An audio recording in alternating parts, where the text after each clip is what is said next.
Hey guys, welcome back to Sockets and Sideburns. Super quick video for you today. We have one of these number plate lights on this Renault Scenic 3 2012 out here. Now obviously there are two units lighting up this number plate. They're both the exact same to change. And I'm going to show you how to change the bulb in one of these right now. Okay, so these number plate lights are living to the left and the right. There's two of them. One on the left and one on the right of the boot switch here. And it's the right one that's failed in our case. Right, so the first thing is we need to pry the bulb holder out of the boot itself. You can see you've got a little notch here, and that's really handy for getting you started. Sometimes you can just put your finger in there and pull these down. On the right side one, that notch is located on the right, and on the left side one, that notch is located on the left.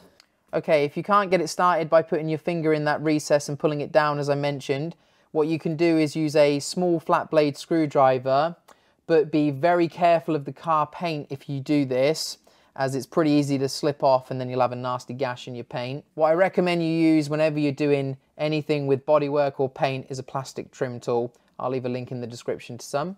So we'll try and get our fingernail in here to get this started, and then if we can get our trim tool behind it, and it's just popped out like that, straight away, easy peasy. And all we were doing was overcoming these little plastic clips here. Now what we need to do, in my case you obviously won't have this restriction here that I've got over the number plate, so yours will just come straight down and out.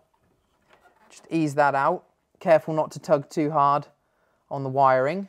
And then with that out, all we need to do, there's a little grey tab on your bulb holder here. If you depress that and pull, then the socket will come away from the bulb holder itself. And now we can take this over to the bench to change the bulb. Now you can actually replace the bulb with the holder still connected to the car, but it's a lot less fiddly if we just remove it from the car. So the bulbs in here are W5W. I'll leave a link to some of them in the description of the video. And all we need to do is just simply pull it from the holder, and that's it. Okay, we've got our new bulb now. Don't handle these with your bare fingers. Oils or hand creams, anything like that can create hot spots on the glass that will cause the bulb to prematurely fail. You need to either wear gloves, as I'm doing here, or handle it with a piece of tissue paper or something like that. Okay, these are a little bit fiddly to get back into the bulb holder itself. Just take your time, be patient. Doesn't matter which way round you fit these bulbs in. Just get it started in the contacts, because you're at a pretty severe angle with this one here. Once you've got it started, then you can push it in from the top of the bulb quite easily. Just get it started carefully and then push it in up like that. Now I'll take the holder back over to the car and refit it.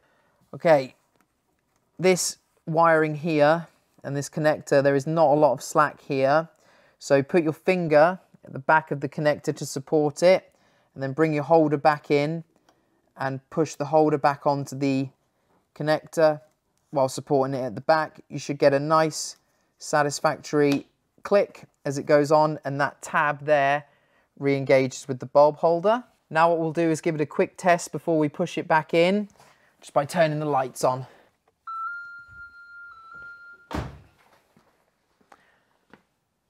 Perfect. Now all we need to do is fit this back into the boot itself. Start with your left side as it was when it came out, going back in, and you'll be pushing this tab so that it clicks into place. So get the left side the most in towards the middle side, because obviously if you're doing the left one, it's going to be the opposite way round. Get that started and flush with the car first. As you can see there, that's flush up and in. And then just push the other side, the right side in this case, up until you hear that click. Give it a little tug around the edges to know it's secure. And that's it. Easy peasy, right? Okay guys, that's this job done. Another quick one out the way.